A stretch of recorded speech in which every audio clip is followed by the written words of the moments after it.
Betting యాప్స్‌పై నా అన్వేషణ చేస్తున్న యుద్ధం మనందరికీ తెలిసిందే గదా! ఏకంగా సజ్జనార్ గారితో మాట్లాడి ఎవరెవరైతే ప్రమోట్ చేస్తున్నారో యూట్యూబర్స్ గానీ, ఇన్‌ఫ్లుయెన్సర్ గానీ, అలాగే సినీ సెలబ్రిటీస్ గానీ, వాళ్ళందరి గురించి అయితే ఈయనైతే ఒక యుద్ధమే ప్రకటించాడు.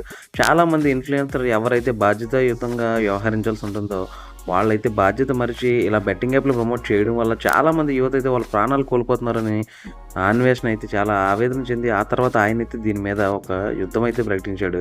దాని పరిణామాలు ఇప్పుడు తీవ్రంగా అయితే ఉన్నాయి. సో, ఇదంతా జరుగుతూ ఉండగా నటి మాధవీలత అయితే ఈయన పైన కొన్ని హాట్ కామెంట్స్ అయితే చేశారు. అసలు బెట్టింగ్ యాప్స్ మొదలైంది నీ వల్లే యువత చెడిపోతున్నారంటూ కామెంట్ చేశారు. దానికి కూడా ఒక ఎక్స్‌ప్లనేషన్ కూడా ఇచ్చారు.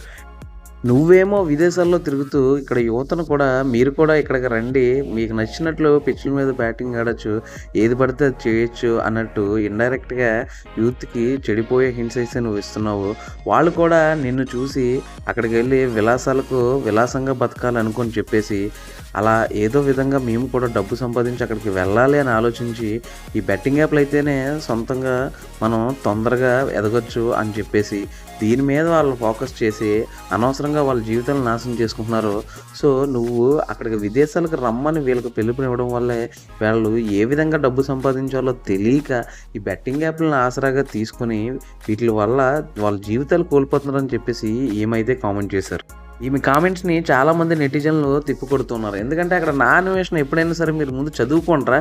సరిగ్గా కష్టపడి చదువుకొని ఈ ఫ్యాన్ వార్స్ తర్వాత పొలిటికల్‌లో ఇవన్నీ వదిలేసి ముందు మీ కుటుంబానికి ఆసరాగా నిలబడితే ఆ తర్వాత డబ్బు సంపాదించి ఇలా ఎంజాయ్ చేయండి అని చెప్పాడే తప్ప ఎక్కడా కూడా మీరు బెట్టింగ్‌ల కోసం ఇది చేయండి, అది చేయండి అని చెప్పేసి నా అన్వేషణ అయితే చెప్పలేదని చెప్పేసి నా అన్వేషణ అభిమానులు ఎవరైతే ఉన్నారో ఆయన ఫాలో అయ్యేవాళ్ళు వాళ్ళందరూ అయితే నా అన్వేషణకి సపోర్ట్ చేస్తూ ఉన్నారు. ఇక మాధవీలత ఈ వీడియోలో చెప్తూ ఉన్న మాట ఏంటంటే, నేను ఈ కామెంట్ చేసిన తర్వాత చాలామంది నన్ను కామెంట్ సెక్షన్‌లో తిడుతూ ఉంటారు. అయినా సరే పర్లేదు నేను చెప్పిందే నిజం. దీనికే కట్టుబడి ఉంటానని చెప్పేసి చెప్పడం కూడా ఇక్కడ గమనార్హం. తెలిసి నేరుగా ఈయనైతే ఎక్కడ బెట్టింగ్ యాప్‌ల కోసం అయితే ప్రమోట్ చేసినట్లయితే లేదు. ఒకవేళ అలా చేస్తే ఎవరు చేసినా సరే అదైతే తప్పే. సో, ఇక నుంచైనా సరే ఈ బెట్టింగ్ యాప్‌లకి ఎవరు బానిసలైతే కావద్దు. అసలే ఐపీఎల్ సీజన్ నడుస్తూ ఉంది. సో, దీనికి దూరంగా ఉండండి. మీ కుటుంబాన్ని బాధించకుండా ఉండేలాగైతే మీరు ప్రయత్నాలైతే చేయండి. దయచేసి ఎవరైనా ఇప్పటికే ఐపీఎల్ బెట్టింగ్‌లు ఇవన్నీ మొదలెడితే మానేయండి. ఎప్పుడూ ఒకటి గుర్తుపెట్టుకోండి, సింపుల్‌గా వచ్చింది ఎప్పుడు సింపుల్‌గానే పోతది. కాబట్టి బాగా చదువుకొని కష్టపడి సంపాదించండి. మీ కుటుంబాన్ని హ్యాపీ చేయండి. మరిన్ని ఇలాంటి ఇంట్రెస్టింగ్ అప్డేట్స్ కోసం సబ్స్క్రైబ్ చేసుకోండి. Thank you.